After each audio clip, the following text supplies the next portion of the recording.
Well, indeed. Once more, ladies and gentlemen, it is time for your midweek fantasy fix. Firstly, a big welcome to my ear trumpet for getting a membership at the Jack Pack level during the intro there. That is much appreciated. We've had a massive influx of members today, just loads. It's been great. There are, of course, 2 levels of membership for those of you that are interested. There is the Jack Pack level if you just want to show your support and get yourself a shout out at the beginning of each of my videos. And there is also the Law Sworn level, which will get you into the private Discord server for members, where you'll have access to myself and to the rest of the community, as well as a ticket into the Conan Exiles community PvP server. Oh, that was a mouthful. Boy, aren't I a YouTuber. Shall we see who we've got with us today? Oh, although before I forget, there is a goal in play for the stream today. 10 super chats of $5 dues or more will grant you a Q&A session at the end of this stream, where the entire panel will be honor bound to answer anything you might want to know about them, what they do, or just general philosophy and wisdomous things, I suppose. My ear trumpet just gifted a Law Sworn level membership to Birdcaged. Well, who is this man? Why is he doing such lovely things for everyone? Christmas has come early. St. Nicholas himself is in the stream, everyone. Thank you very much, sir. And Birdcaged, welcome to the club. I didn't even know you could gift memberships like that. Right, who have we got today? I will note that for some reason the first super chat that came through did not actually come through on my end of things, so I can't pull it up as I'd like. But Skull, Law Sworn member, says, "Whosoever pulleth out this stone, the sword of this..." Let me start that again. "Whosoever pulleth out this sword of this stone and anvil is rightwise king of all of England." Yes, very good indeed. We'll get to that in a bit. And then Stephanus Palatinus, Steve. 3 months you've been a member for, sir. 3 months. That's a long old time. There's no getting rid of you now. He says, Stephanus Palatinus, Elo du Dragon de Platine. Did you just make me say French things? I am disgusted. Oath of Lost Law, Knight Errant of the Elven Maiden, Defender of the Nerd Cognito Nation. It is always a pleasure to have you in chat, Steve. And also, another super chat of $5 dues or more comes in, contributing to the cause. Support your local Lost Law library. Indeed, support your local libraries, in fact. Right now, I usually go through and I say hello to everyone name by name, but there are a lot of you today, and we've got a show to get to. So let's speed through this. We have Oldwood, Skull, my ear trumpet, of course. Ashray is here. Michael, Dale, the dabbling warlock. No, I have not started learning how to draw yet. I've been busy, all right? Leave me alone. It's Bingo! Hello, mate. It goes very well, sir. Welcome to being a Law Sworn, by the way. I'm pretty sure you signed up earlier on today. Clerical Error. Didn't know I needed a Your Lordship mug until just now seeing one. My wife sat over there on the sofa. She drinks out of her ladyship mug. I've got this one. When I saw them on the market, I had to grab them. Right, of course. Jack McCarthy is here, the Jack of the Lessers. And we've got quite a few people. Why so many of you? Amazing Gaming Productions. Hello. Pac-Man Power Ghost makes his return. There's Vicky. There's just so many of you. There's Cranberry. Hello. Yes. Right. Well, I'm going to have to get to the show because we've spent about, 3 minutes doing an intro. Oldwood sends just $5 dues. No message. Oldwood, sir, you are a scholar and a gentleman, and I should know. And then we have Lord Stug, member for 3 months, level Law Sworn. It should be taboo to discuss Lord of the Rings and D&D streams when I'm not in the chat. Did you catch up on the stream where Dungeon Delver made an appearance? Because we went ahead and talked a lot of Lord of the Rings, and I don't think you were there. Right, I am having to really catch up with chat here. And, look, there's Graph Paper Architect. Hello, sir. Right, that's it. That's enough. I'm bringing in Dean. Hi, Dean. Hiya, Jack. How are you doing there, sir? I'm apparently busy. You are. You've got quite a following here, and what a lively chat. What a lively chat. Usually the chat goes pretty quick at the start of these streams anyway, until everyone kind of settles in to listen to the topic at hand. Well, but I'm seeing new faces too. Absolutely. When I joined about 15 minutes before the stream started, there were already 6 people waiting with anticipation. Speaking of anticipation, begun the Crown Wars have. Oldwood has wrested the crown of chat away from Skull. Oh dear, oh dear. It has begun. I had it for but a brief moment at the very start. Moment. Yeah. The glory is gone.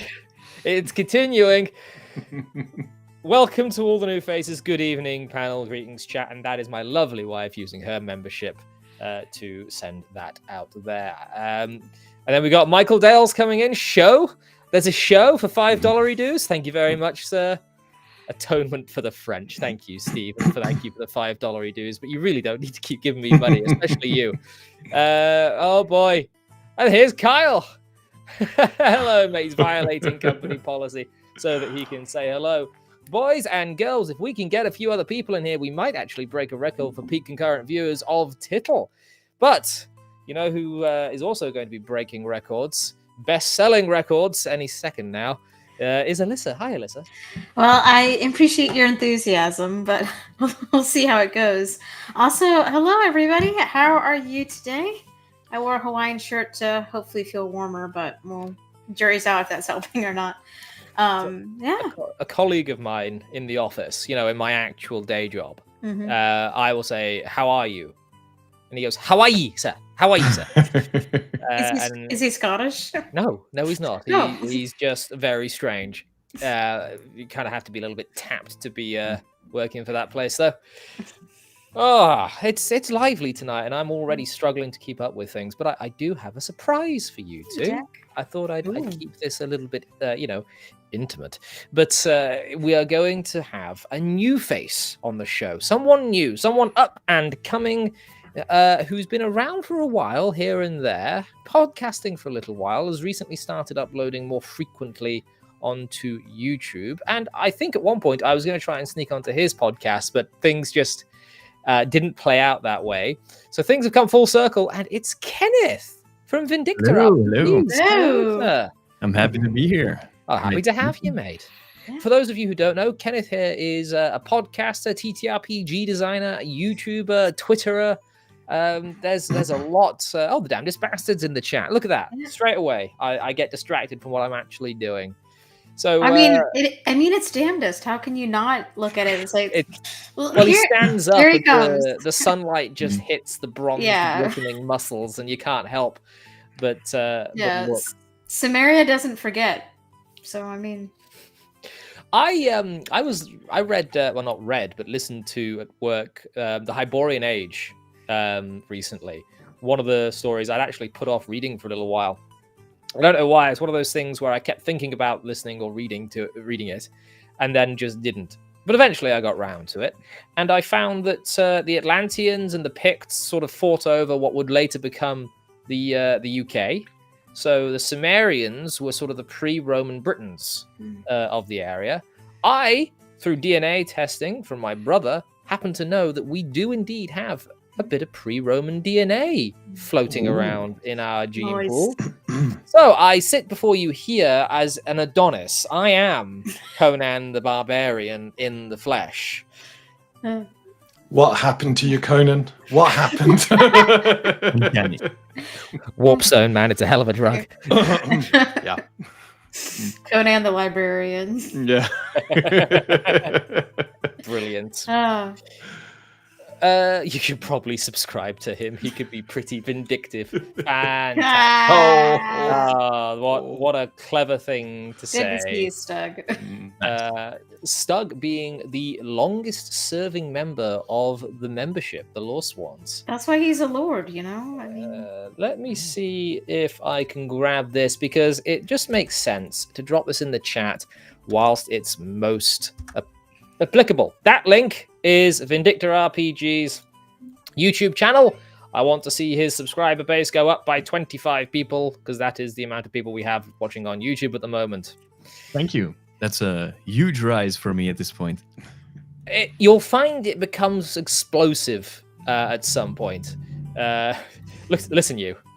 We'll see. Just because you were very generous at the start of this stream, Mr. My Ear Trumpet, doesn't mean you get to insult me, not only by calling me a Pict, but by using Australian currency to do it. Well, I mean, if it makes you feel any better, I'm just 16% Welsh, I think. So, I mean... I'm surrounded not by bad. Welsh people. Everyone I speak to is Welsh. Good. Right. Hey, so, Brass isn't here. Someone has to represent. So, I mean... Brass at the moment could probably use a thought and a prayer because work is kicking his ass. Terrible. Which is why he's not been around for a little while. Because every time I talk to him, I go, "How are you? How are you?" And he responds by sort of just having a death rattle in the back of his throat. But we should probably get on to the topic. The topic of today is taboobs. I'm informed that is now going to be a creature appearing in Untold Destiny. Absolutely. But because this is YouTube, I'm not allowed to go into what it does. I was watching your channel actually, Kenneth. Ooh, all right. Specifically, I was listening to your musings on death in tabletop role-playing games and how it is transformed from being sort of a staple part of simulating a world to more of a narrative punch, something that needs to be less frequent, more rare, truly a shadow over the party that could crop up at any time, but not so frequently as, oh, now I need a stack of character sheets, as I'm sure Graph Paper Architect would hate. He likes his stacks of character sheets. And it got me thinking more about how conventions around designing tabletop games has changed. And because I spend a lot of time talking to Dean here, I then began to think, well, Dean himself has taken conventions around death in TTRPGs and Untold Destiny with his basically a take on the exhaustion mechanic, if we're going to put 5e terms to your wound system. And even then, yesterday evening, I got home and I had a chat with the creative director at Once Lost Games making The Wayward Realms. And they themselves, you guys might remember, have a sort of wound mechanic in their game coming out. And oh my, okay, excuse my attention deficit here, but I need to say a big thank you to Mr. JMac_slacking. $50 US dues. Get those questions ready for the panel. Looks like we're going to be staying a bit later today. I thought you were about to say pardon my French. So I will be good for probably about 30 minutes longer. After that, I have to go play Cudgel the Barbarian. Speaking of... it's been a bit of a theme. Speaking of systems that kind of buck some conventions, I guess. When we were initially brought up the topic... Barbarians of Lemuria came up because it's both classic in feeling because it evokes Howard and stuff, but it feels very... I know modern is thrown out as a bad word, but it feels very lightweight, very easy to get into. So combining the quick nature of character creation with sort of the more rules light feeling of newer stuff, plus like kind of a little bit of a career-based option, which is, I feel, not as common in like the current setup. So that's so Barbarians of Lemuria, does that... Okay, let me rephrase this. You brought up the M word. And the M word is something that I myself use with disdain, but is actually very much a part of what this conversation is likely going to be about. Modernization. Mm-hmm. Audiences have changed. Tastes have changed. Attention spans are utterly and irreparably ruined. And so games have come along to attempt to address these sorts of changes in taste and attention span, etc., etc. And you're saying that the quick character creation, being able to jump straight into it. Yeah. that also is something that I Yeah. find that Delver says a lot about AD&D. Is very quick character Yeah. creation. Also, Disco Barbarian, thank you very much for the $5 dude. And Clerical Error just brought up a good point about how does it track gear and stuff. One of the things about Barbarians of Lemuria is that it really doesn't have. I think there are ways to play it long term, but the idea is that every time you start a new adventure, your leveling up is essentially you have lost all of your gold, and you start every adventure explaining how you lost all your money. So if you are a wizard, I bought this weird obscure map that has sunk all my money into, or if you're a barbarian, maybe you bought a ship to become a merchant and it's sunk at sea, so now you have to go adventuring again to replace your your investors happy with you. You're playing in a Gotrek and Felix novel. I'm not. I haven't read any of those, but I'm kind of in that kind of vein. So the greatest heroes in the world always have no gold. Yeah, basically, there's only broke people go adventuring. You don't see, like, unless you constantly are in need of money. Like, why would you throw yourself into a dragon's maw? Cudgel not named Cudgel job. True. Sorry, I feel like I've derailed the conversation a little bit. This conversation has been derailed multiple times already. Yeah. Sorry, I was trying to bring it into it as it being a weird case where it bucks tradition in some senses, where it's D6 based, it's career based, there's not really that ADD kind of thing. AD&D. It's very ADD kind of setup. But it still has, like, death is still a very real thing. You can die pretty frequently. As my poor beleaguered husband could tell you, he has gone down so many times as one of the meat shields. I will say, obviously, the main system that I've been playing for the last 5, nearly 6 years now is 5th edition. And I've found that when you want to kill someone in 5th edition, it is actually very easy to kill someone in 5th edition. My character kill count as a DM, especially over this last campaign, has skyrocketed.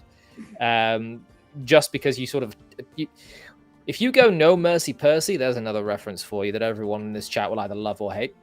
It's very easy to end someone. But you know what? Let's bring in the man that started this himself, the person that put the idea in my head, Kenneth. Death, RPGs. That's one way in which convention has changed. Mm-hmm. Well, and I'll let go. The floor is yours, sir. Well, I think that death should still remain as important as it was before. It should still be something that is feared and strikes fear into a character. But I think the path towards it needs to be a bit more elaborate instead of just being a 0 or a 1. So I think there is many things that you can do to characters that are worse than death. And there's many things that were explained in that episode. But I think that there is so much more that you can do narratively to characters. But it also depends on the type of game you play. If you really want to play something more fast-paced, like Shadow Dark, for example, where characters are, very expendable. Paper thing. Yeah, it all depends on the type of game you want to play. But if you want to play something more narrative, something more stretched out, something like 5th edition, for example, 5th edition has a lot of those things as well in the Dungeon Master's Guide, for example, like corruption and those things. They are optional, but you can still apply them if you want. So it just makes it a bit more interesting before you actually kill a character. So there's it's a shame Brass isn't here. There is a player in his group that I play alongside who it would be a taboo, let's say, a discourtesy to him if you were to curse or change his character in a way that wasn't simply death. He in some ways finds the idea of, say, a mutation, changing the appearance of a character.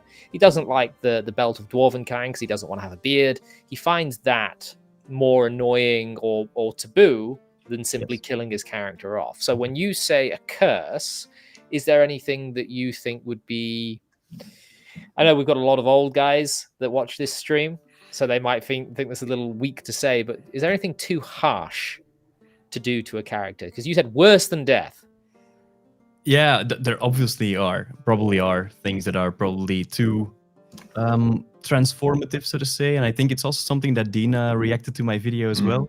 So that some players may feel as if that's lack of agency, that they suddenly get forced into some new formation of their character or whatever. And yeah, I can fully understand why people think that. But yeah, you don't have to go as far as from now on your half-elf is an orc or something. You don't have to go super transformative. But if you make it a bit more, something that creeps up on you, like corruption, for example, and that it slowly so you can transforms. see it come in and perhaps address it, that sort of thing. Yeah, so that it's something that is more.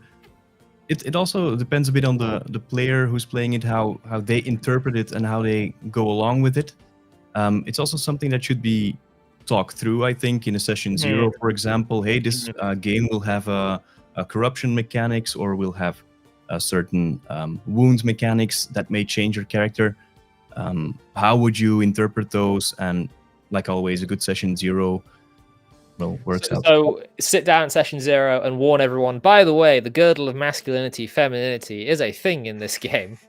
But I'm interested, Dean. What was this comment you gave to him on this topic? It was cautioning against radical alterations to a player's character. So, for example, having a hand chopped off.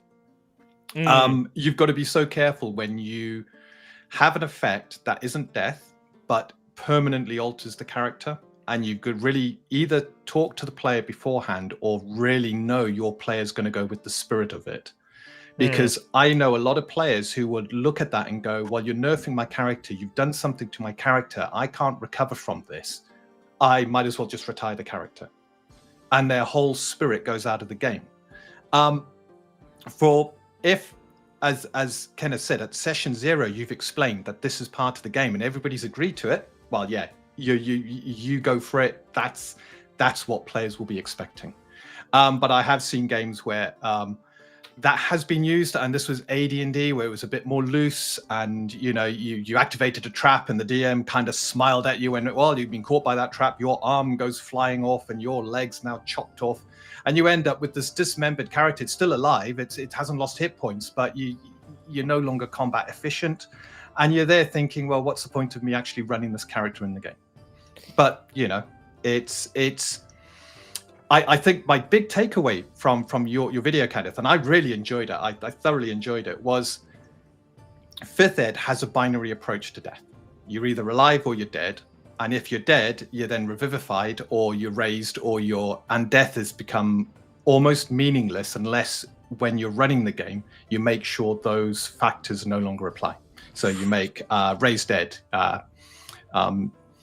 completely out of reach of the players. You don't give them enough money for the components. You make sure they haven't got enough money for revivifies.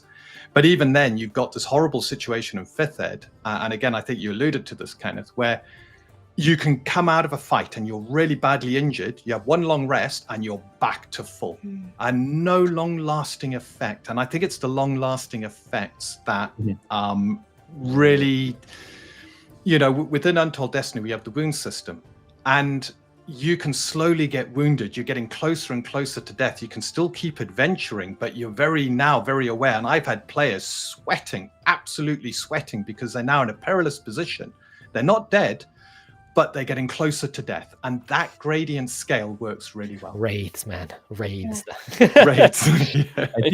Unfortunately, that will never see the light of day. But Dean threw raids at my Untold Destiny character, which give you permanent wounds that need to be fixed through other means. And I was myself the entire time. Chat is popping off. There you go. I did it again at the moment. And I do need to say a great big thank you to, once again, JMac is back. Man, you don't need to keep giving me money. I appreciate what you've done, but I follow you guys on Twitter. This is the first time catching a stream. I'm looking forward to the conversation. Well, how are you finding it so far, sir? Glad to have you here. I will say, chat has been very just really interesting to read as we're talking here. JMac had a player lose his arm as a bard. His instrument of choice was the lute, which is great. I think that's a fantastic character development thing, but I can see why the player would absolutely despise that. I think that there are about 5 years ago. I did see, because it was COVID and I was bored, so I was just browsing Reddit as you do, and there were an optional 5e add-on because someone had the same complaints about it being binary. Just sort of this idea that if you have a wound that takes like over half of your HP or a certain amount of HP anyways, it would be a mortal wound or something of that ilk where it would permanently affect your character in some kind of way. Like you could have a scar, you could lose an eye, that kind of thing. And I thought that was interesting for adding in a little bit more of that peril element. But one thought occurred to me, and I wanted to float it past you guys.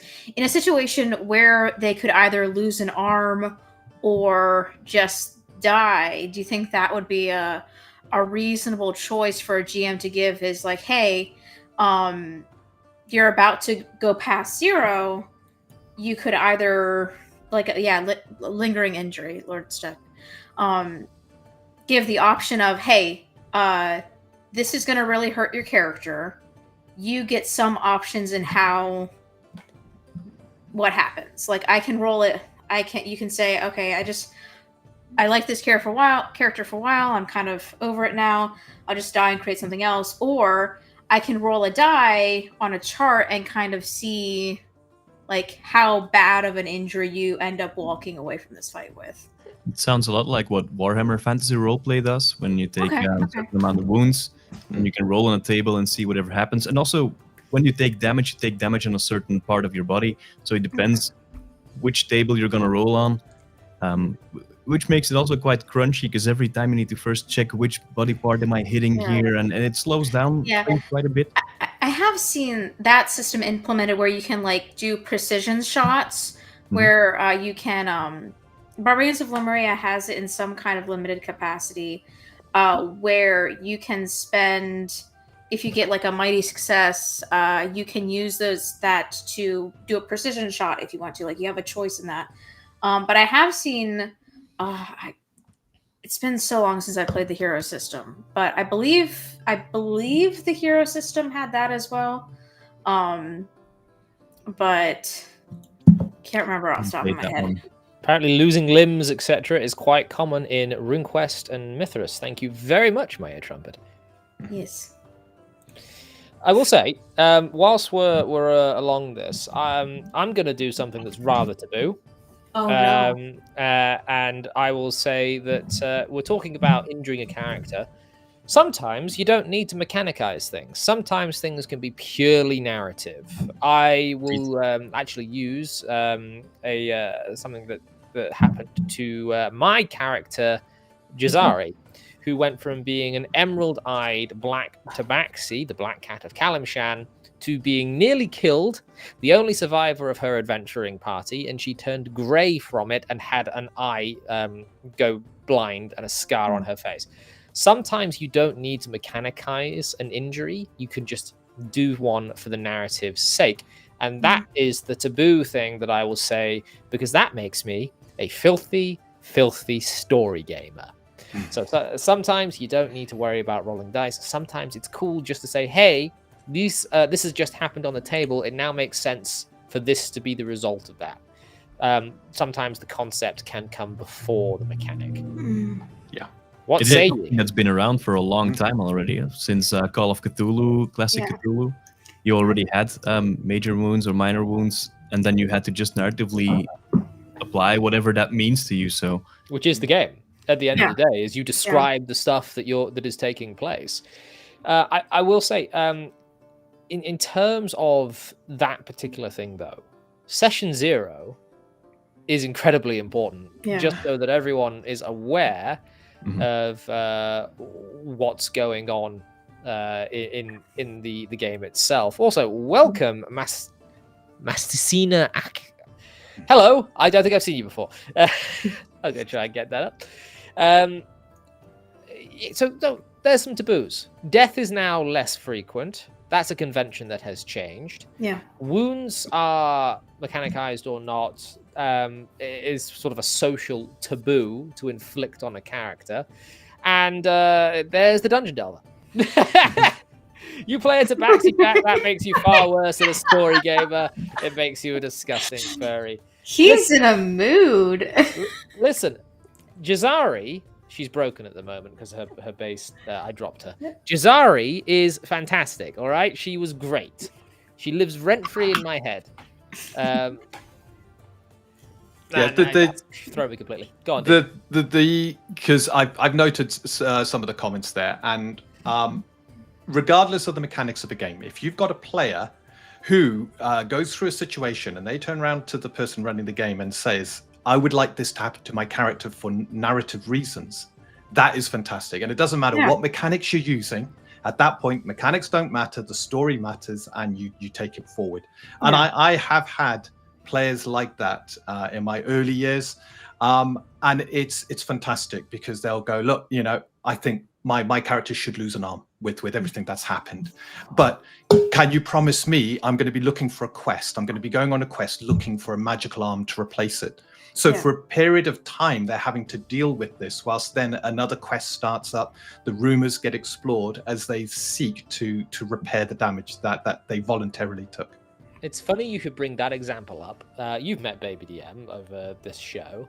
That's exactly how he started his first ever Dungeons & Dragons character. He came in with one eye and one arm. And over several months of playing, eventually managed to get a dwarf to create for him a mechanical arm, which would do just about enough motion in it to hold a shield.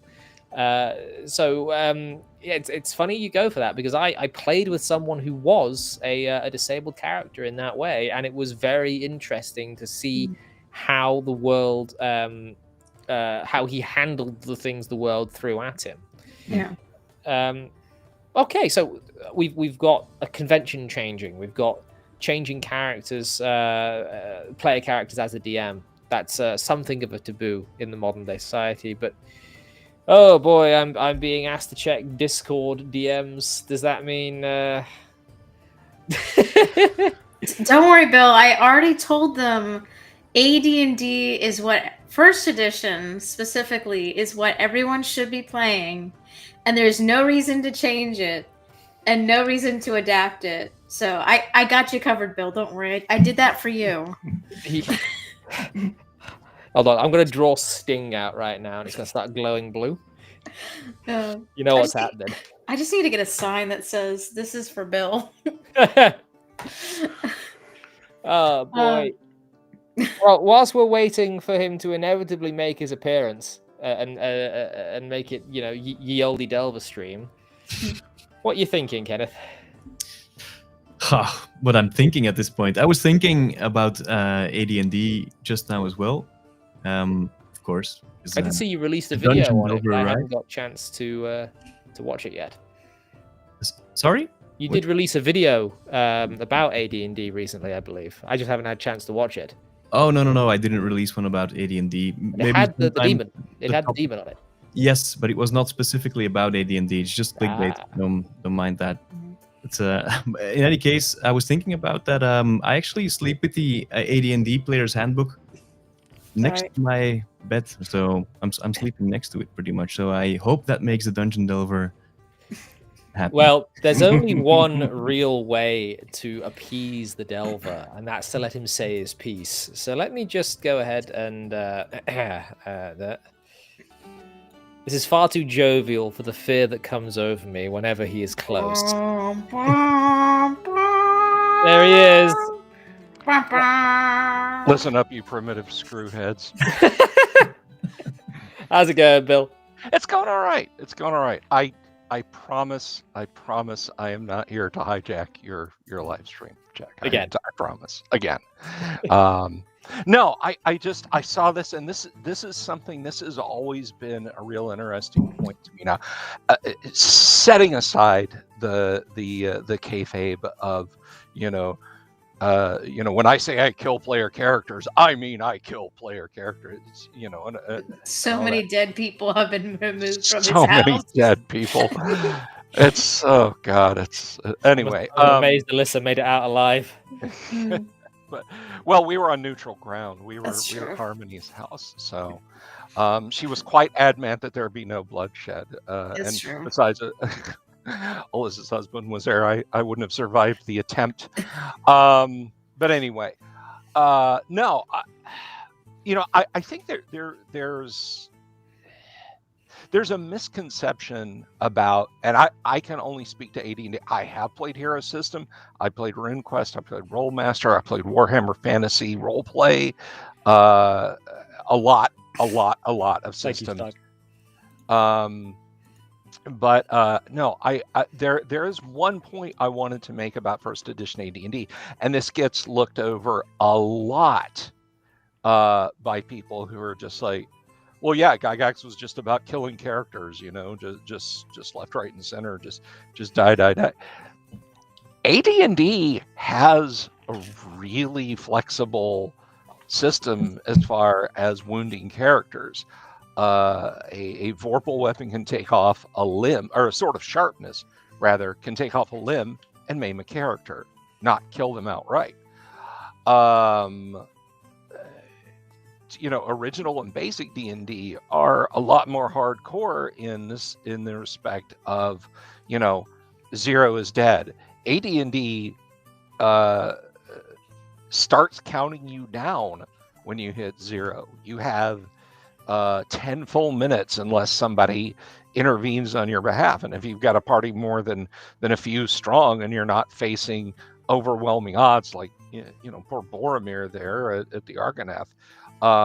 It's too soon, man. Sorry, brother. I'm sorry. But you can stabilize someone. You can literally there's no die roll, there's no saving throw. You just say, "Oh, Bob, the fighter's down. I'm going to stabilize Bob in this round," and then he stops bleeding out. Now he's comatose for a week, or he's comatose for 1 to 6 turns, and then has to rest for a week. You got to get Bob's very badly shocked self out of the dungeon.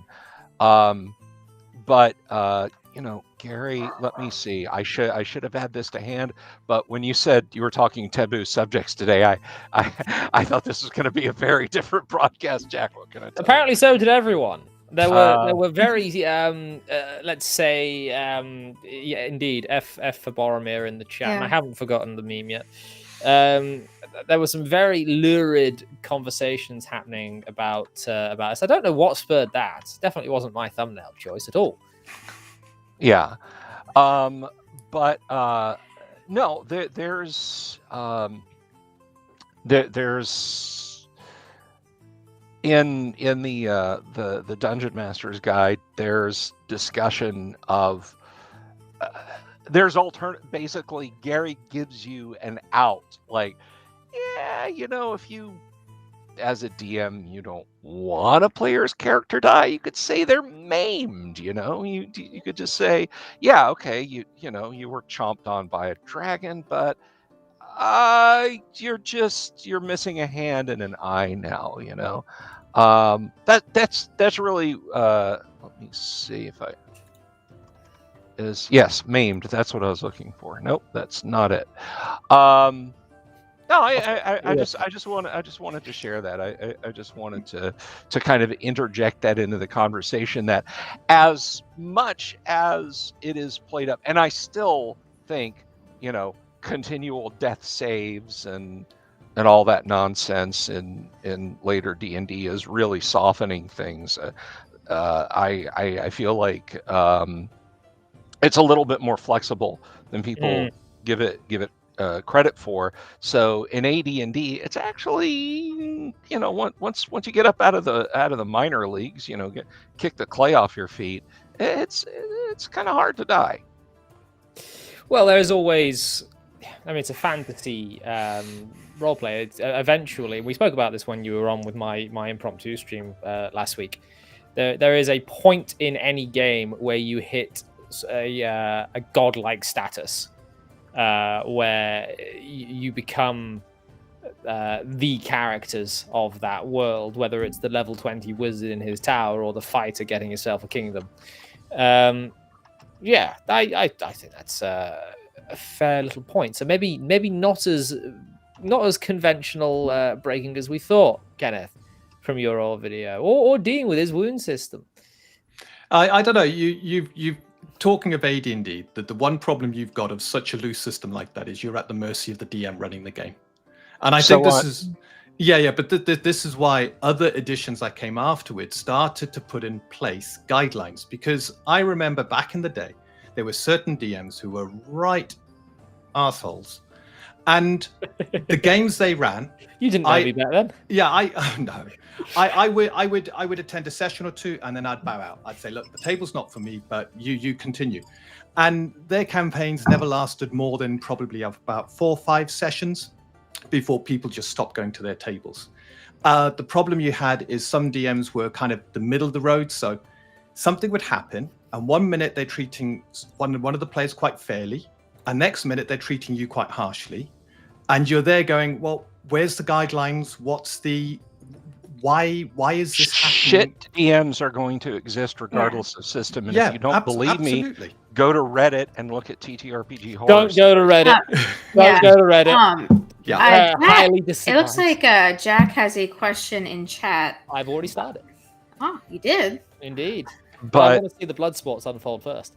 But no, I found what I was looking for here, and if you could permit me to read this, it's on. If anyone wants to check this out, it's page 110 of the Dungeon Master's Guide, and it says there will be times in which the rules do not cover a specific action that a player will attempt. In such situations, instead of being forced to make a decision, take the option to allow the dice to control the situation. This can be done by assigning a reasonable probability to an event and then letting the player dice to see if he or she can make that percentage. You can weigh the dice in any way so as to give the player give the advantage, there's a word, advantage, to either the player or the non-player character, whichever seems to be more correct and logical to you, while being fair to both sides. If Gary committed a sin, it was assuming that people weren't going to suck.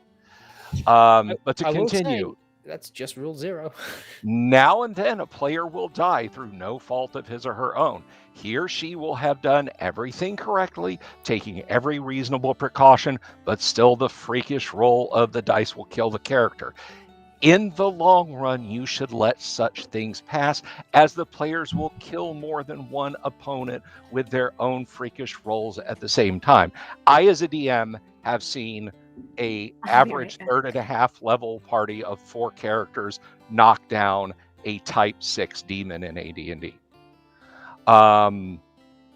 Yet you do have the right to arbitrate the situation. If you can rule that a player, instead of dying, is knocked unconscious, loses a limb, is blinded in one eye, or invoke any reasonably severe penalty that still takes into account what the monster has done.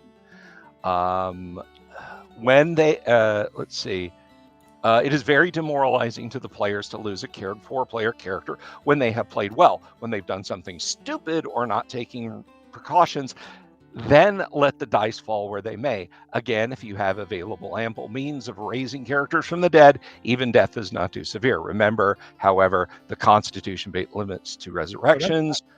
And then he goes on to say, don't break the rule about system shock rolls, which I think is just good standard policy.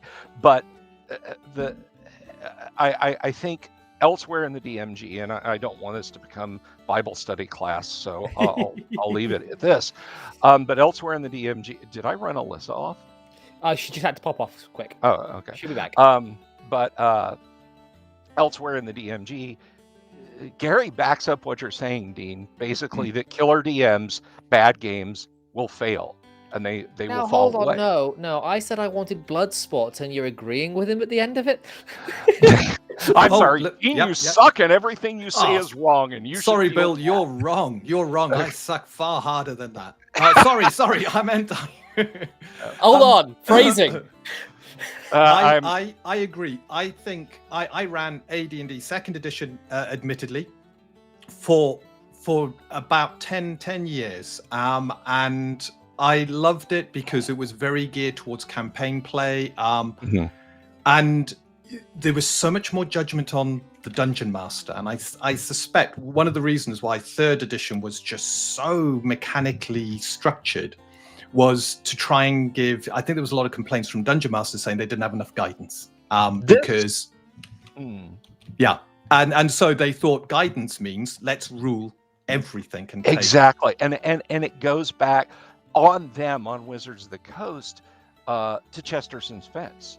Yeah. You know, it really is a case of, and I can say this with confidence because I've talked to one of the people who designed third edition D&D who did not understand a principal rule in AD&D, and that rule was regarding rewarding good role play. AD&D has a built-in mechanic for rewarding good role play, and he didn't know that. He, like, that had completely gone past him.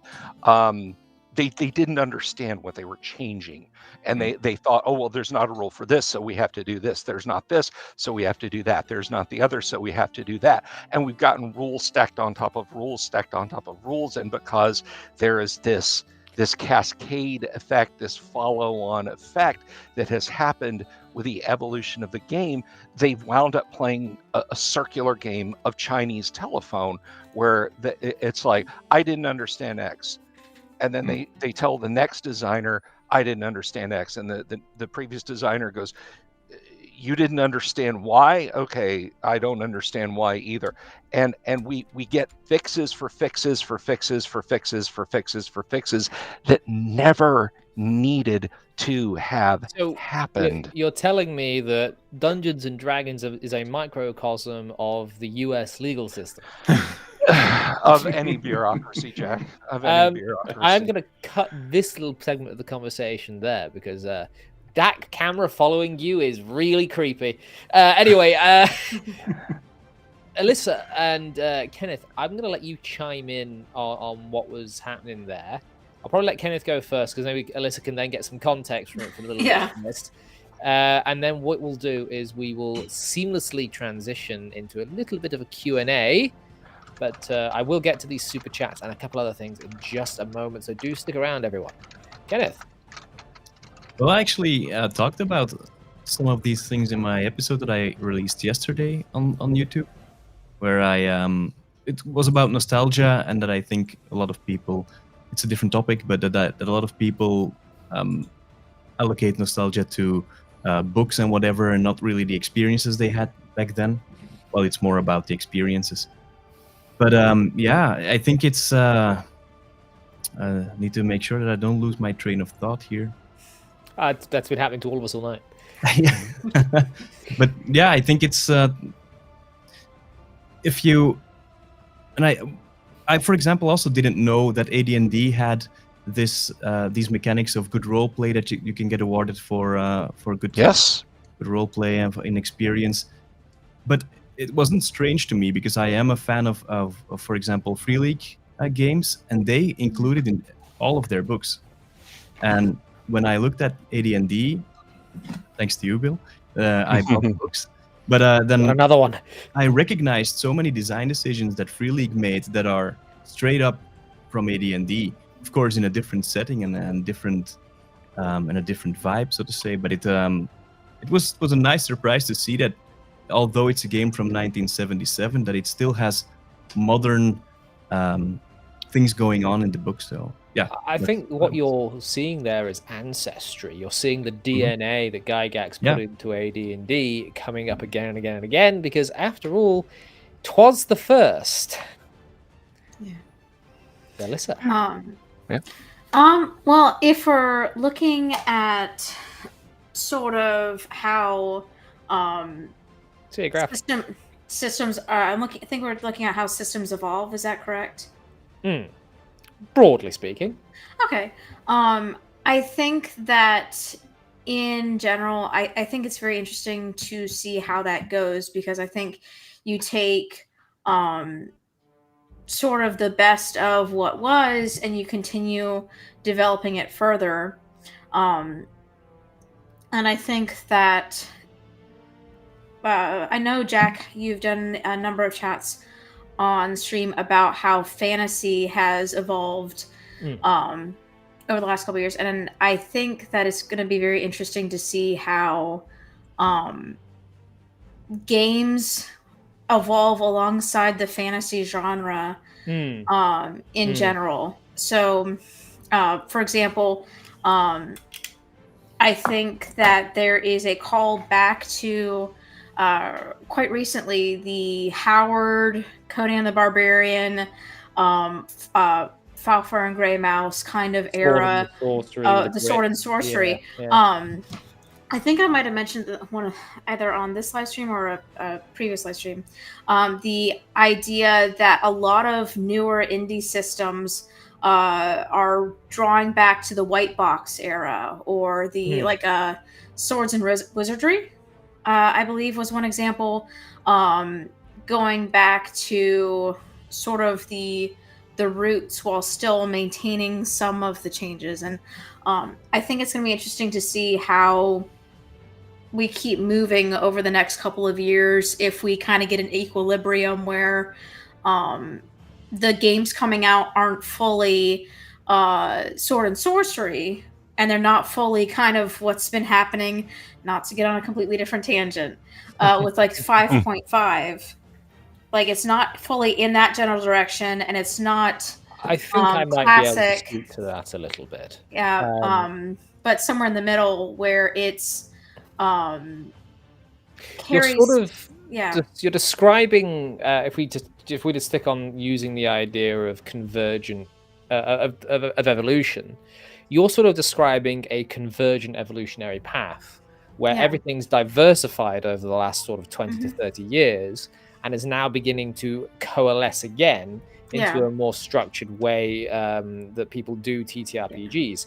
I think the superhero genre of RPG that Richard Whittaker's talked about. We're ready. Richard Whittaker's honestly. Richard Whitters talks about superhero fantasy being Dungeons and Dragons 5th edition, and that's the sort of vibe that they were going for with it. Almost the Marvelification. Indeed. And now we are trying to undo that corruption. I dislike Marvel a great deal. Cut it out. Cut out the corruption. Purge the mutant. I've been playing too much Space Marine. The idea being that, yes, we are now beginning to re-traditionalize or rediscover or have a renaissance of these old roots, and not just in a very small sort of cultish mentality. I am going to move quickly ahead, unless you had a pressing thing you wanted to end on. No. I just think it's kind of a good place to maybe move into the Q&A, just because we have what Kenneth was saying about Shadow Dark earlier, how that's sort of if I don't want to misquote you, but like how Shadow Dark has been coming in and filling some of the gaps, and or Castles, for example. Castles and Crusaders getting a renaissance. So I think that we are kind of converging back into like a middle of the pendulum swing, where I think storytelling gaming. I don't know if that's grammatically correct. But that style of gaming and the more tactical, crunchy kind of stuff is kind of coming back together, where you can have a little bit of both at the table at the same time. Yeah, indeed. So I think that's just gonna be interesting, like over the next 10 years, see how just systems in general develop in that sort of way. I will say a quick couple of thank yous. Lord Stug with $5 dues. I don't know if advantage, disadvantage was commonly done in AD&D back in the day, but he does think it fits nicely, so he'll be using it. It was not commonly done. It wasn't done at all. No. J Mac just gave me another $5 at some point. Thank you. mate. I don't know.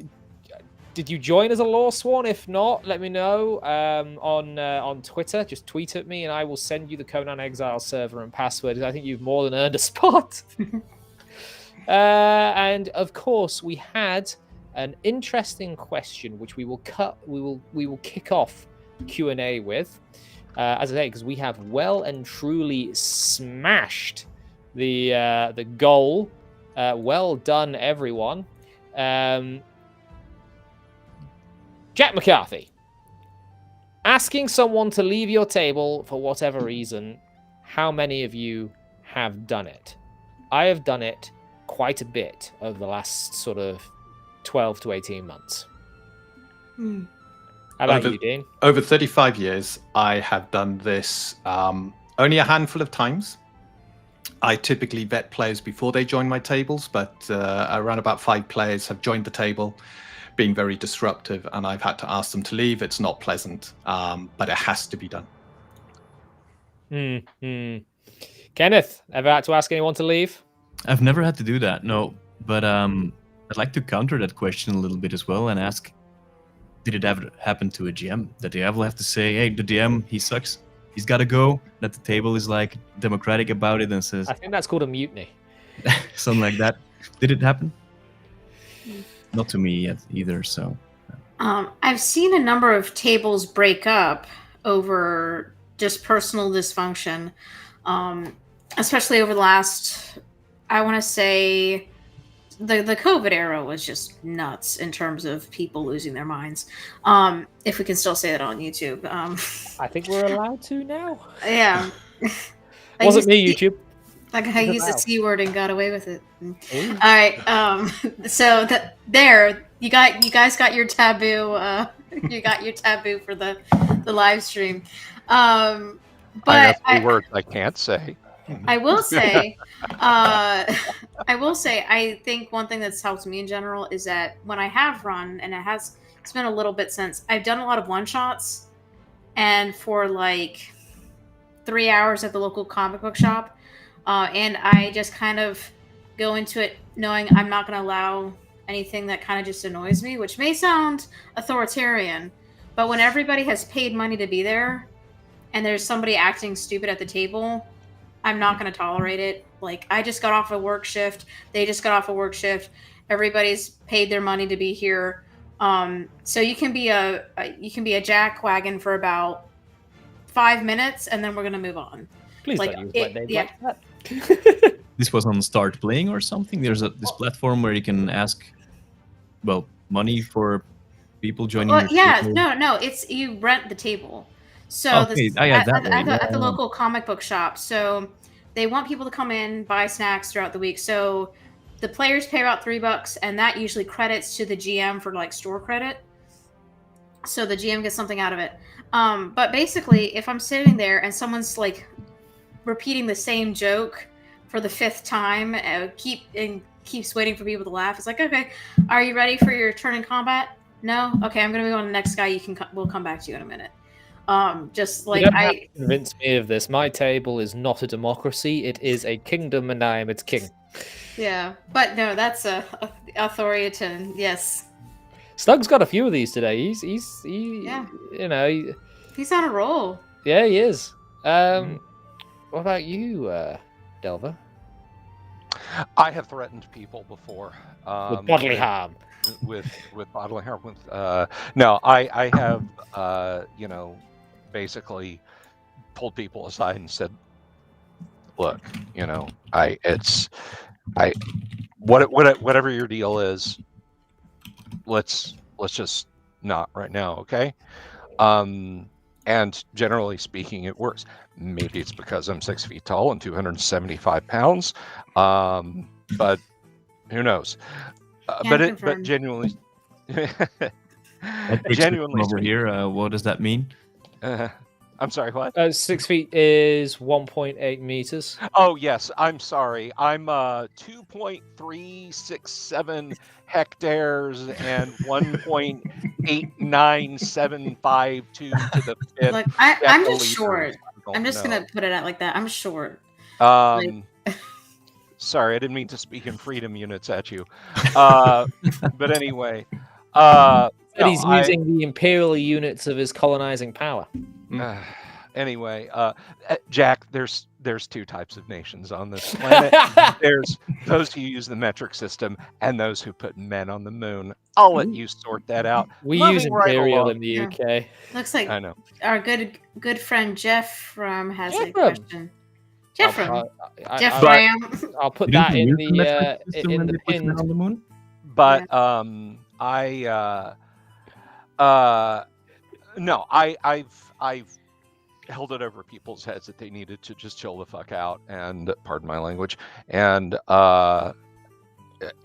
not keep doing what they're doing, and they've generally stopped. But I was absolutely prepared to bounce people before. As far as firing a DM, I just walk away from that table. You know, yeah. If I've got friends there who were hardcore into it, I just say, man, this ain't getting it. I'm just gonna, you know, I don't know. I'm gonna go buy a copy of Heavy Metal or something and read it. You know, but I've never just like, boom, you're done, you're gone, get out of my house, get out of my, you know, leave my table, leave my event, whatever. And a curse upon your house. 1,000 years of darkness upon you. Man, you can really do some voice work. So I suppose, this is FUN. Sorry. Well, I suppose decades of being a complete and utter nerd and sitting around with other nerds will do that to you. Yeah. Right, we have got another super chat, as pointed out by Alyssa. Jeff from Denka, a donating fan since the very first episode of this show. Jeffram has been throwing money at this show. So everyone, give Jeffram a massive W in the chat. This man has been here since the bloody beginning and has actually provided me with some materials on other things here and there as well. He deserves a massive round of applause. What are on your list of classes and races that are restricted or permabanned from your table? Vampires are a big no-no for him. I actually, when I run in my homebrew world, I outright ban, quote-unquote, exotic races because they don't fit in the lore of the world that I am doing. I will even... There was a girl that used to play in the group, has done artwork for me before. She did the banner art, actually, for my YouTube channel and X profile. Fantastic artist. Her name's Shan. She is a lady of color, and she wanted to play a character of color, so to speak. Is this the correct lingo? I don't know. It doesn't sound very natural. And I kind of sat there and I thought for a bit, because we were playing in... my world's quite big. We were playing in the Westling. That's what she said. Hey, the world is, and so the sort of where the skin tone that she wanted to play as came from was quite a ways away from where I'd set the start of the campaign, and I actually took this as an opportunity to spin a tale of a character, an adventurer from the south of the world that had adventured up and through the Galorn Empire, through the wild places of the Everon Forest, encountering druids and all such things. And basically, by the time this character got to where they started the campaign, we had a seasoned adventurer that was her character's mother, just hanging around, able to dispense advice. And it was a really cool way of being able to work with a player in order to bring to life the character they wanted to play without breaking the law of my world. But sometimes, as the question is clearly intended, there is just a no. No, you're not going to play a tiefling. Why? They don't exist. That's why. We'll go from the other end this time. Delver. I generally speaking, and these two are two things that are woven tightly together. I don't allow the assassin class. I almost said I don't like the assassin class. I like the assassin class just fine. I don't allow the assassin class because generally speaking, I don't allow evil PCs in my long-term campaigns. And the reason why is I don't think there's anything inherently wrong with a person saying they want to play an evil character. It is play acting.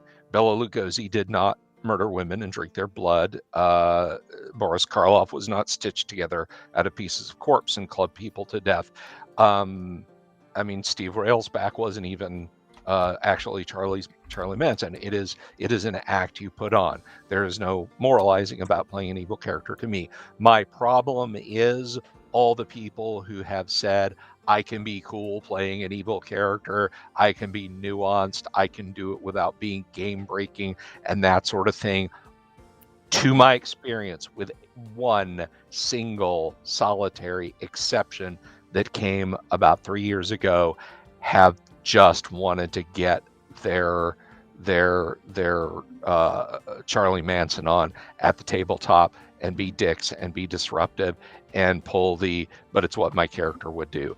And it is easier for me to simply close and bolt that door than to try and deal with everyone who walks through it. Like I said, I had one guy who said, I'm going to run my neutral evil magic user like this. And the way we talked about it, I told him all this. I explained this to him. I said, the minute you say, look, I just wanted to be a fade to black scene, but I'm going to drag this girl off and, that's it. You're done. Bolt out of the blue. And that never came up. And he played his character exactly as he said he was going to play his character till he was revealed to the party. And at the sword points of a couple of paladins, he met his ignominious end. Which again, he was totally prepared for when that happened. But that's another story. So assassins for you, any races? You know what? Everything in the player's handbook is acceptable to me. I thought you were about to say everything in the player's handbook is unacceptable. Banned all of it. Yeah, not even humans. You can't even play a human. No. We're not playing this game anymore. Go home. No. I'm fine. I'm fine with it all. I don't think of a problem. I mean, people are like, oh, even half horse. Yeah, even half horse. I would, if somebody would run a first edition AD&D game, I would absolutely, without skipping a beat, play a half orc fighter cleric who was lawful good and absolutely believed himself to be a paladin. Not delusionally, just that, I was called by Heronius. I missed in a couple of key areas, but by his name, I'm gonna be the best I can be.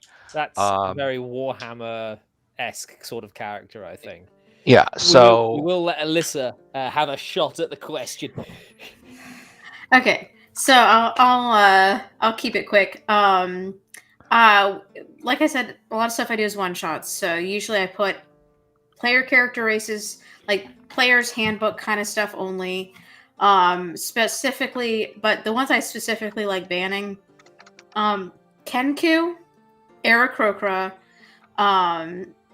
and I don't allow psionics because I don't know enough about psionics to run and make judgment calls on psionics. And to me, again, if we're only allowed to be here for 3 hours and everybody here's paid their $3, I'm not going to sit around and try to figure out a ruling for 20 minutes of our 3-hour game.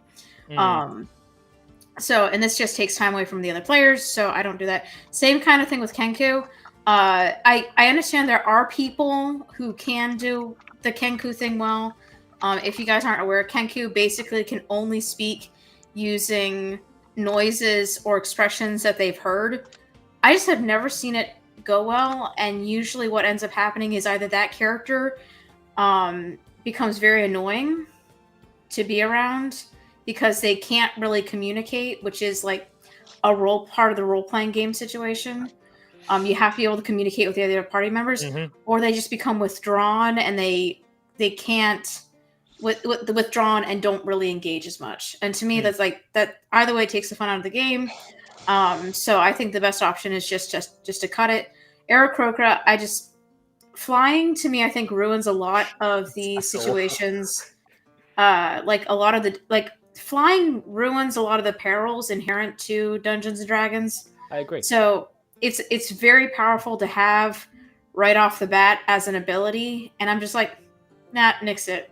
I can This do it is- once a day for 1 minute on my current character, and even that's broken as hell. Yeah. So generally speaking, I try to run a game where we have a limited time. This is what I know. This is what I can run effectively, and let's not take away from anyone's enjoyment of the game. So just from the get-go, It's a very pragmatic approach Yeah. to cutting and chopping. I Yeah. will say, before we move on to you, Kenneth, on this question, I want to point out Pragian Alliance in the chat. This person, sir or madam, has made some very, very insightful comments. This one's just a funny one, but they've made some very insightful comments throughout the stream that I've sort of caught my eye. And I just wanted to give them a little shout out for it because I liked the cut of the jib. Also, Delver, thank you for the super chat, but don't think that's going to distract me from the fact that you're willing to allow my wife to play an elf paladin. Remember I said yourself, maybe. sir. I said Remember maybe. yourself. She's Sorry, spoken for. Kenneth. Well, I think you already touched on it in the beginning that it depends on the setting. If you're playing in Eberron, for example, then there is a whole lot of races that you can play that are home to that world. If you're playing Sharn, the city, it's a melting pot. So then everything goes, I guess. But for the most part, if you play in the Forgotten Realms, let's say, to me, I think I have the same stance as Bill, where I would say everything in the player's handbook goes, and everything else that you have in mind, first discuss it. It will most likely be a no, but it depends. So, yeah, it needs to be discussed, I guess. That was very short and sweet. You see, this man makes videos that last an hour, and yet he can Not make anymore, a point in not 2 anymore. sentences. Bragian, mate, you don't need to worry about flicking me any money for a compliment to you. That's not what I was trying to get at. However, we are still in Q&A, and Dean is the last person to answer our last question. So if you've got more questions for us, boys and girls, you don't have to attach cash to it because Jay has already paid your tab. Just ask your question. Dean.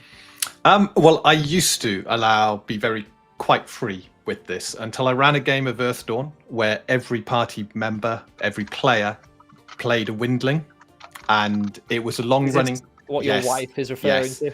And it was a very long-running campaign. They got right the way up. I think they were about level 18 by the time the campaign came to an end. So it ran over a period of years with me dealing with 5 flying players constantly. That was small. And since Electric's fly swatter, mate. Electric fly swatter. I had to come up with some very inventive ways of challenging them as players. If I think something like a D&D 5th ed, typically player's handbook only. I don't allow any of the races that appear outside of the player's handbook. They're just broken as anything. And I don't allow the swapping of attribute bonuses either. So none of this +2 to one thing, +1 to another, whichever you want. Races should have their races should always have strengths and weaknesses in my view. Yeah. When it comes to classes, my only stipulation in 5e, the last campaign I ran, was you could only multi-class 2 classes, no third class, and that killed a lot of the power builds quite nicely. Yeah. So we've got a couple questions coming through. We will start with the one that I saw first.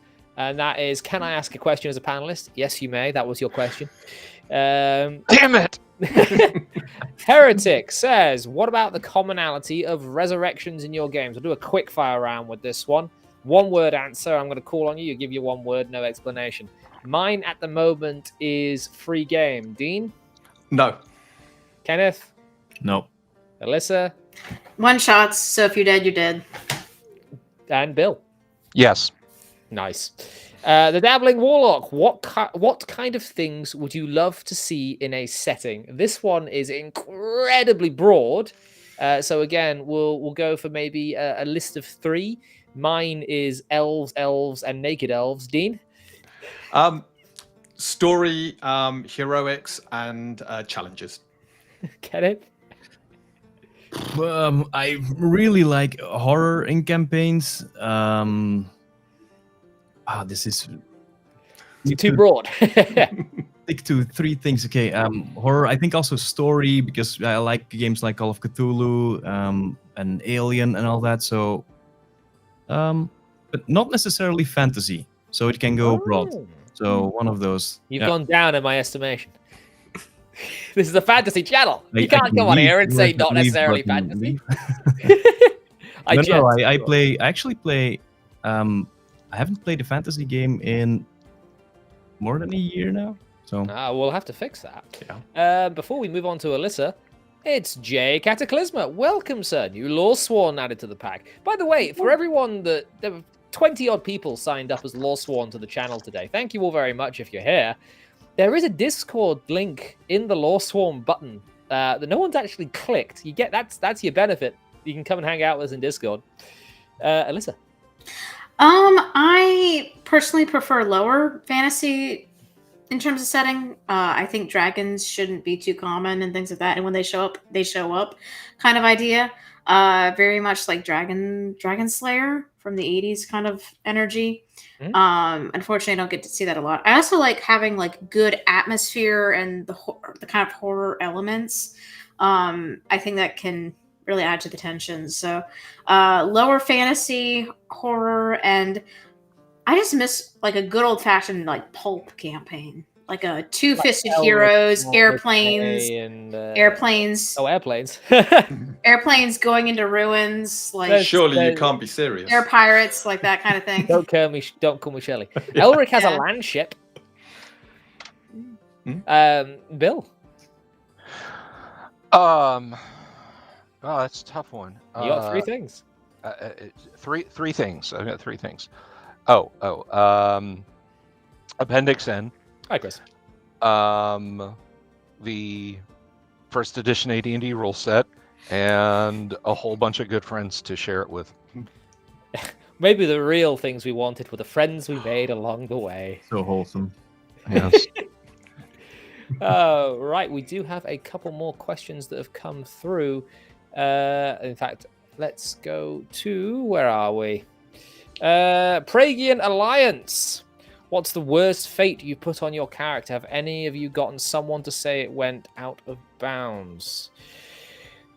I'm not sure how to read this question. What's the worst fate you've put on your character? Maybe the worst backstory sort of thing coming from there? I'm not sure I'm reading this correctly. What do you guys think? I think this is from a GM perspective, or from a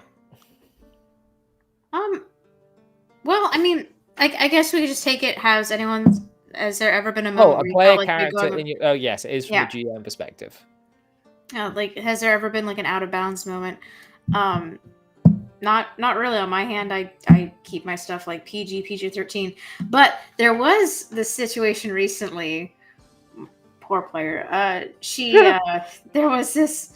I was doing this thing. It was like a cursed object that like summoned rats and like transformed things into rats. So it was sitting on a table, and it had added like this like fleshy rat half eye, and was like morphing this part of the wooden table.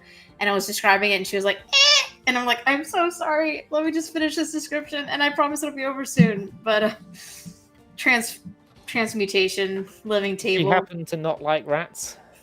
I just think rats are like the best early level monster. I feel like this can be a whole other tangent. And a whole other tangent. Like, yeah. What's the first monster you throw up there? Yeah. Rats. Rats are like the best. Like, rats are top tier. Rats, small rats, big rats. Rats. Nothing is more humbling to somebody than when they open a door and their face is immediately chewed on by a giant rat. You can ask my husband. He was downed in one blow by a giant rat in a Rat shadow. swarms. One short. Nothing's more funny than when the one single rat that is in the encounter suddenly becomes Master Splinter and downs the whole party. So anyone here had an out of bounds moment where you've done something to a player character and it was not appreciated? I don't think I have.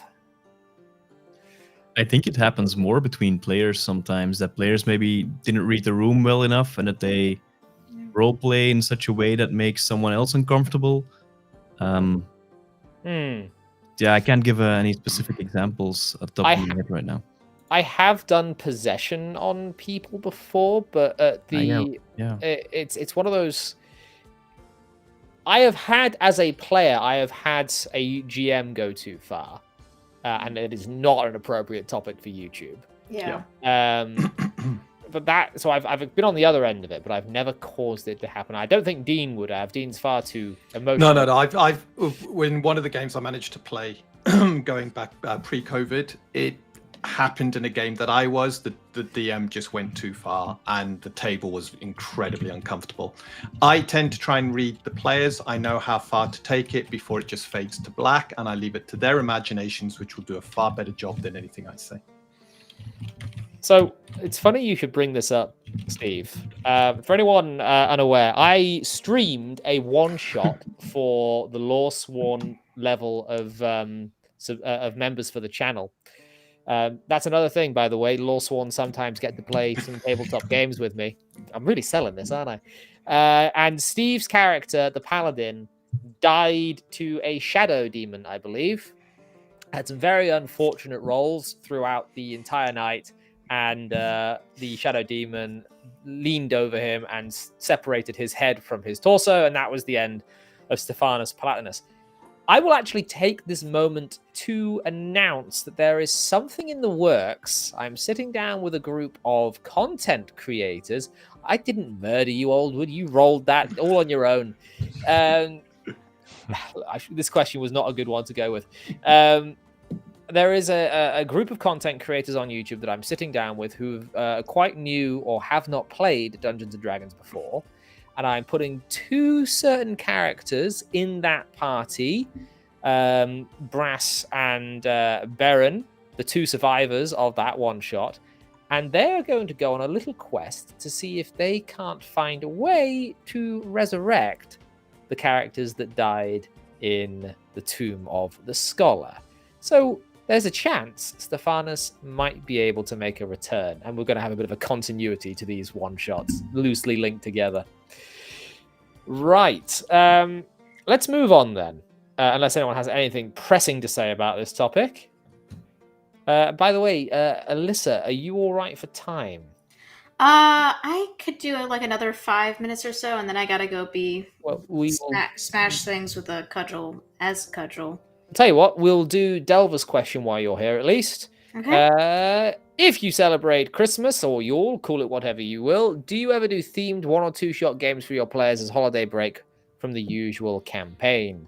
I'll be honest, Bill, not much D&D happens over Christmas for my groups because everyone's busy, being forced to pretend they like their larger families. Yeah. Or everyone's sick. That happened a few times, actually. Yeah.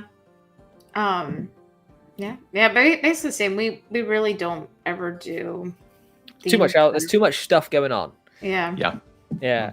What about you, Kenneth? Yeah, too much stuff going on as well. This year we're gonna go on a trip, so no D&D or no Call of Cthulhu TTRPGs or Call of Cthulhu. Yeah. But maybe not specifically on Christmas or Yule, but I did it once for Halloween, for example. I've done a few where I translated some Castlevania stuff into D&D. Okay, you've gone back up in my estimation. Great. It's a roller coaster. I'm going to guess. Yeah. I know that Bill is a massive fan of Christmas. Yes, I am. Or the bastardized Victorian version of Christmas. Anyway, for me, Christmas. Shut up. Christmas is all about midnight mass, candles, and incense. All right. Incense. Incense. All right. Incense. Do not look. We're moving on. Should we move to the next question now? I didn't even get a chance to answer it. It's your question. What do you do for your Christmas one-shots? No, you're right. No. I'm asking you. So it's okay. All right. Well, as long as it's not going to disrupt anything. No, Yeah, I no horrible. disruption on the candles and the incense. incense.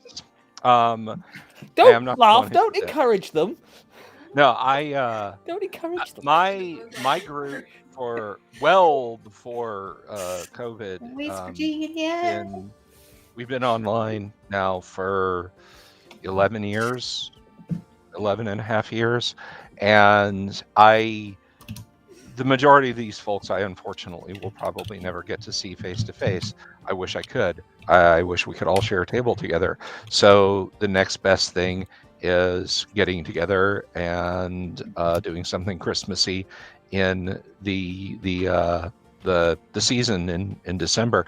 I try to weave it around so that everyone who can get a few hours free here or there, we can all be at the table, at the virtual table together. But it's worked out pretty well throughout the years. And again, this goes to, to distance and time and everything. I can't really, I've had as many as 15 people at my table. Getting physical gifts for everyone to everyone in time was just kind of a non-starter. So I run a Christmas themed D&D game and give their characters gifts that then they can carry over into the regular campaign. That's cool, actually. Kind of like when Father Christmas turns up in The Lion, the Witch, and the Wardrobe. By the way, I am able to reach you, and you're going in a minute, so behave yourself. Hey, Us barbarian girls have to stick together. That's true. I need to generate like you and her heavily pregnant with axes. Okay, that sounds a little. Right. Okay. I'm done with this panel. Get your minds out the gutter. When you said it was going to be taboos, my husband might have words with you, Jack. Some words are being put in my mouth. A DM shows up one day from a man named Warrior Poet. Jack. If anything, you might understand the torture that is being placed upon me here. Probably. Women. Right. Do you have time for another one, dear? All right. One more, and then I'll probably have to go. As if you've not tortured me enough. Well, this is the last one. I swear. I've lost where I am. Right. This is a nice quick one from Skull. Do your characters use long swords? Yes or no? Yes. Yes. Kenneth? I'm a forever GM or forever DM. I don't really play characters, so no. We'll have to fix that for you, mate. Get you in one of the one-shots. Sure. I broke Dean's forever DM curse. I'll break yours as well. Alyssa?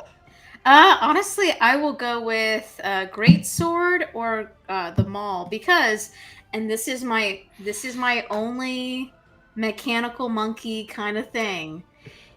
If I use a longsword, or if I do a longsword, I think it's 1d12.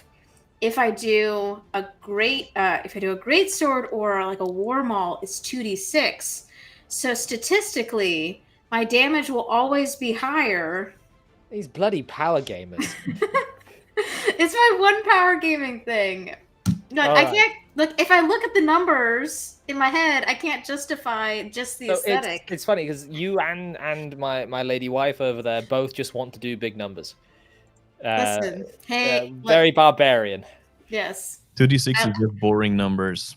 Numbers go up. 2d6s. You got more chance of getting a 12 with a d12 than 2d6. Yeah, but I also have less chance of doing a 1 with 2d6. It evens out. I like having the big numbers. You don't end up with a bell curve with the d12, so you got equal opportunity to get all the numbers. 2d6 is the start of the Plus, I like having more than one die in their hands. To be honest, that is the best reason to have. Clack. And some people just don't like d12s, and I can understand that too. Yes. Oh, Delver, long swords, yes or no? I mean, yeah, if I'm playing, it's a good go-to. You know, I'm particularly fond of the fact that versus large creatures, it does do 1 to 12. That's very nice. I mean, Bastard Sword is really just a bit better because it's instead of 1 to 8, 1 to 12, it's 2 to 8, 2 to 16. So there's a lot to be said for the Bastard Sword. But if I could get my full neck beard bristly Gygaxian self going, I gotta also say the Glade Guisarme. It is a massive polearm that does a mighty 2 to 8 or 2 to 12. Right, and with that, the Valley Girl Power Gamer here is going to have to make her move, I believe. So let me grab your link, Yes. Alyssa. You go ahead and do your thing. Yes. My thing before I go, as the little icon suggests, I write books, bunch of different types, sci-fi, weird fiction, and horror. And I'm about to release the sequel to my low fantasy book in February. So that's in the works right now. If you're an audiobook listener, both of my sci-fi books are on there. Yeah, I think my brain's kind of zonked right now for like the full-on stuff. But people do say the books are actually pretty good. So and not like amazing. 9 out of 10 dentists. Yeah, 9 out of 10 dentists. 9 out of 10 anons on Twitter would recommend. But yeah, no, if you guys want to check them out, I would appreciate it. Now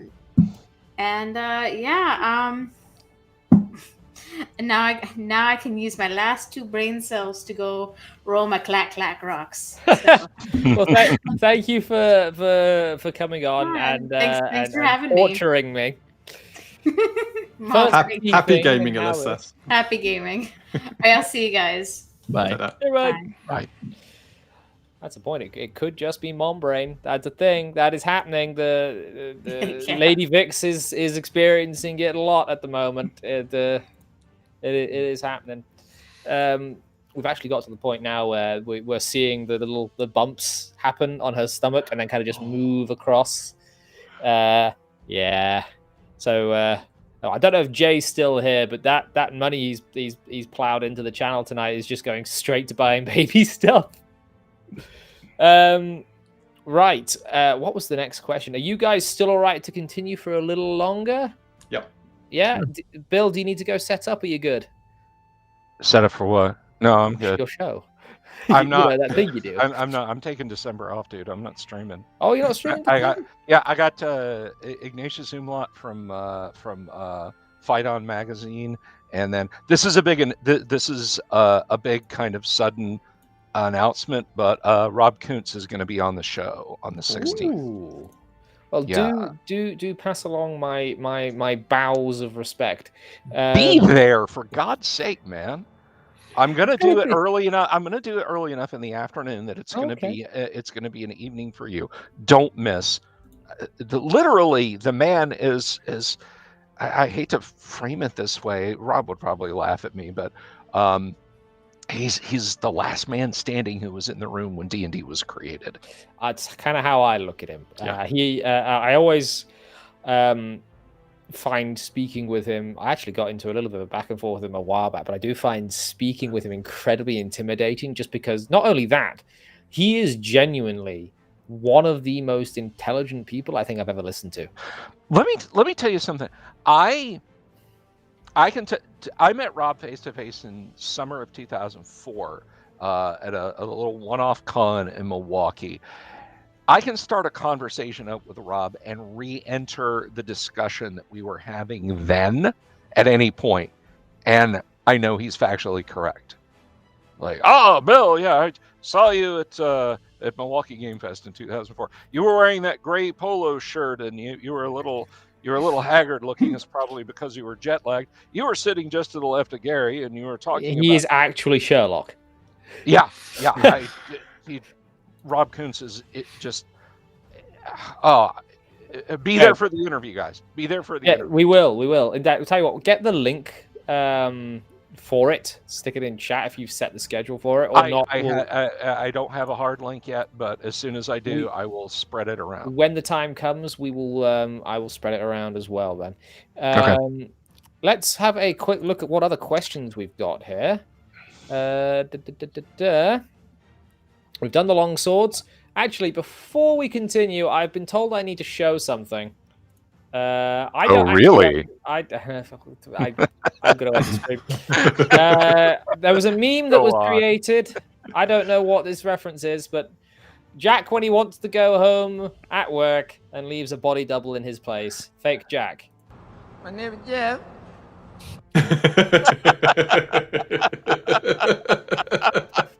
Nice. Thank you, Skull. Uncanny. I think I remember that because lots of people, for some reason, call me Jeff. Yes. But I understand it.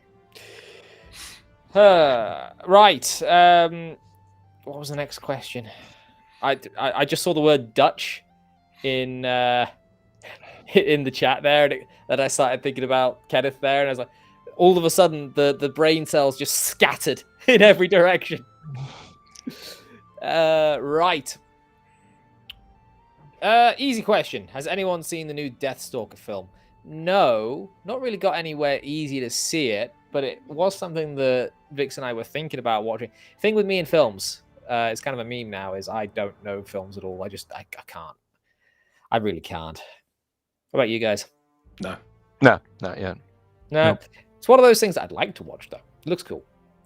Like, I'd like to watch the new Red Sonja film. I was going to give that a shot, but it was shown in like 2 theaters in the US. Okay, silence. I'm moving on. My lovely lady wife was once invited to a combat-free... Oh, I remember this. I know who did it too. I was once invited to a combat-free / extra light campaign. I dreaded the thought. What kind of campaigns work best to you, the panel? My ones. What about you guys? Well, because I like to play games like Call of Cthulhu, combat is something you preferably try to avoid. So, but yeah, you have other means to channel this dread or tension. And if it comes to, well, if push comes to shove, then chances are big that it goes south real quick. So yeah, campaigns where it works. I guess Call of Cthulhu campaigns or horror campaigns. After you, Bill. Really, I can vibe with anything. I've sung the praises of Tales from the Loop before, which for those not in the know, basically it is Fortean elements mixed with a Stranger Things vibe. I do recommend Tales from the Loop if you want a TTRPG that really captures the ST vibe. It is a darn good one. No combat system at all. None whatsoever. You play adolescents, and basically they cannot die unless by fiat the game master says, and your character dies. There's no mechanic for it, and I quite like it.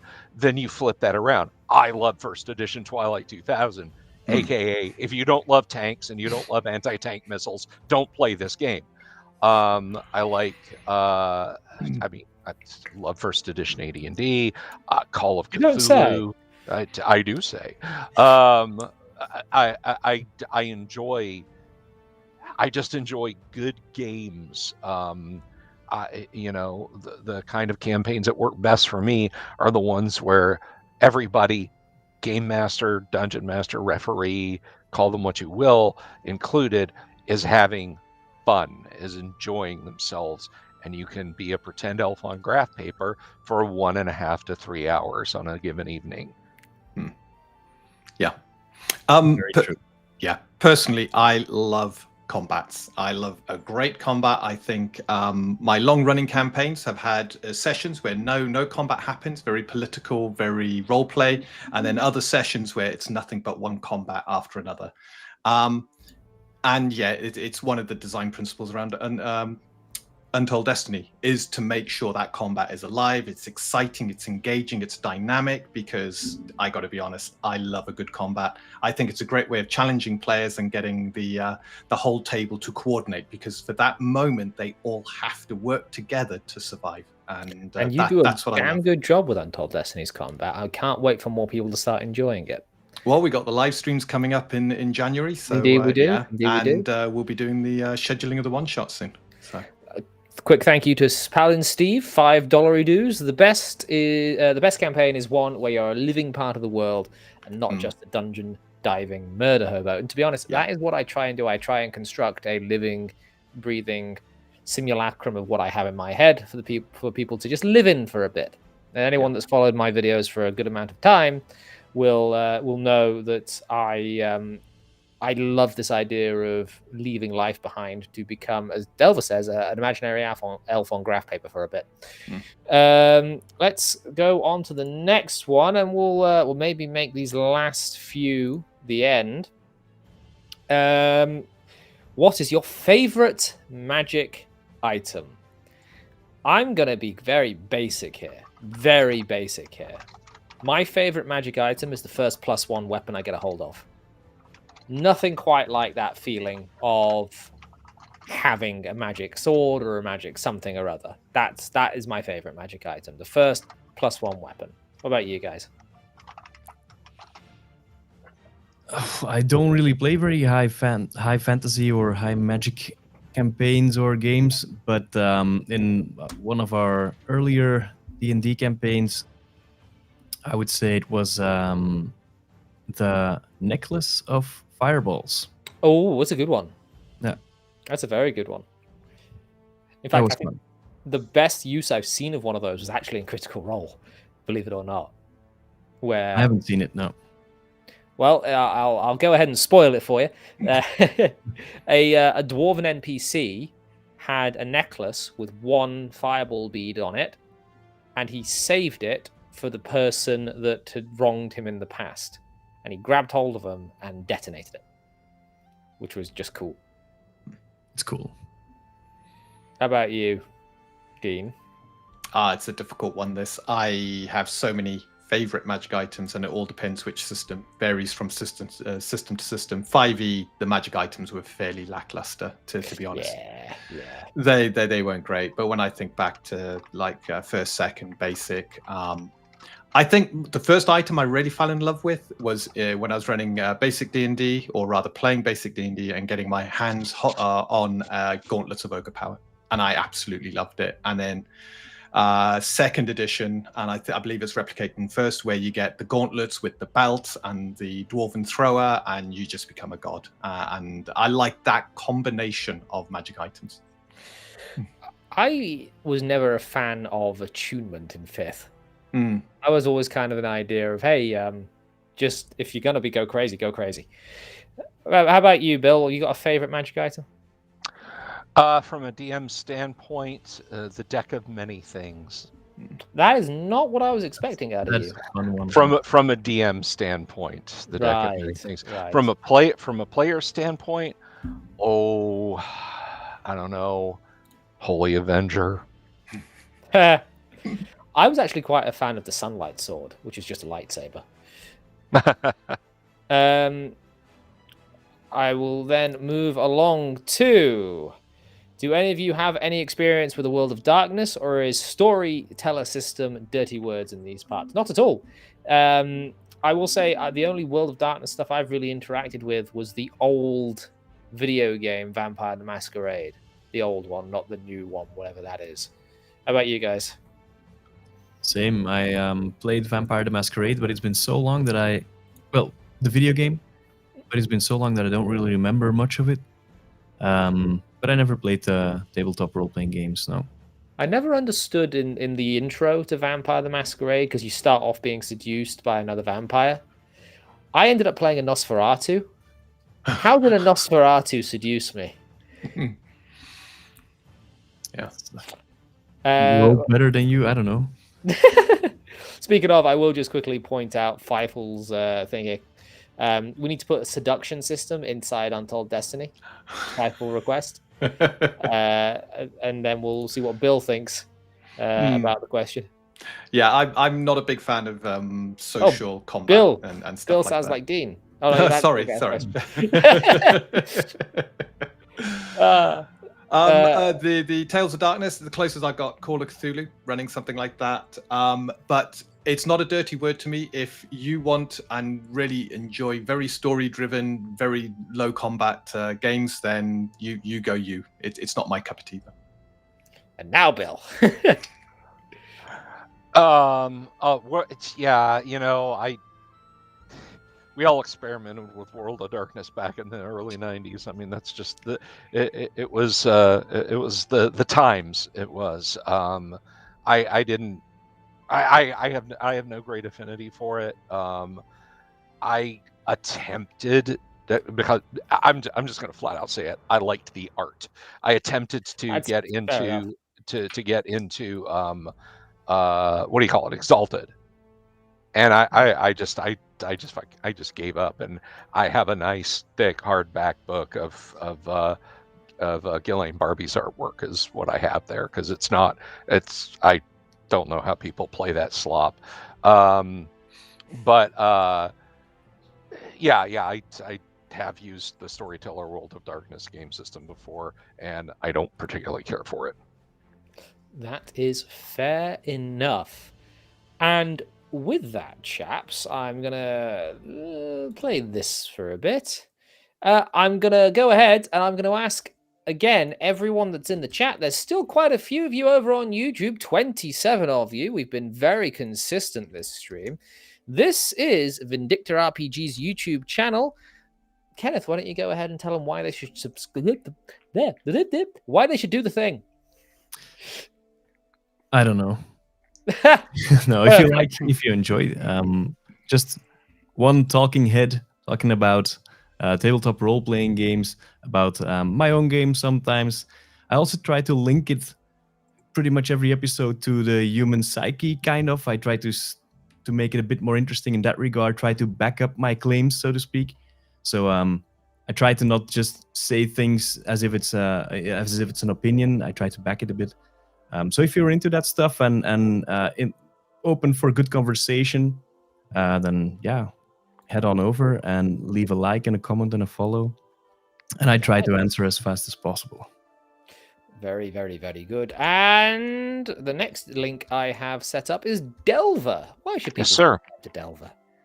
Oh, I think if you love classic TTRPGs, if you love interacting with awesome creators, if you like watching actual play TTRPGs live, that is, we don't pretend to play RPGs, we actually play, and the dice do dictate what happens at the table. No scripts, no table reads, no predetermined story arcs, and all the little interstitial videos I put in, because I like to bring the news that crops up when it crops up about D&D and other RPGs, and informative shorts. I've put one or two short videos out there that I think people might enjoy. Then give me a look, and I thank you for it. Indeed, and also the keep an eye on that for the upcoming Robert Kuntz appearance. Yes, and are really good, by the way. I really like those. Thank you. Doing that. He's got a really good Gary Gygax interview on there as well from back in the day, if you've not indulged in that yet. Speaking of interviews, I am specifically linking a video in the chat for you, Dean. You know the one. That would be the interview we did with Richard Witters on his Ruttiger system. I'm glad someone could say it right. I know. Where we did a big deep dive into all the inspiration that led to him developing the system with his friends. We discussed some of the challenges they had, the mechanical difficulties, and some of the mechanical decisions. So it was an incredibly deep dive. And if that's your thing, pop it on in the background next time you're doing the dishes. You'll love it. It's a good interview. And this is now going to be every fortnight. We're doing one of these Indie Spotlight. So we got a load of independent developers all lined up to take past. So we're going to be doing these interviews every 2 weeks. Nice. He's stealing my ideas, guys. He's stealing my ideas, and I will say there is my latest offering is on the Wayward Realms stuff and the abandonment of Unreal Engine 5. Woohoo! We just had a comment come through from an account called Unreal Engine 5 Hater, and it's the news he's been waiting for, apparently. So that was quite funny. If you have not as of yet, please do like the stream. Leave a comment, an actual physical comment outside of the chat below the stream once the stream has ended. It really helps in the algorithm. I very much appreciate everyone that's joined up today. And I would very much love to invite anyone that has not decided to become a member to do so, should they be able to afford it, to support the content that I do and help me bring people like this together, people with something to say and a brain somewhere in their skulls. Chaps, thank you very much for joining me. It has been a pleasure. Have a good night. Thank you. Good night. Bye. Peace.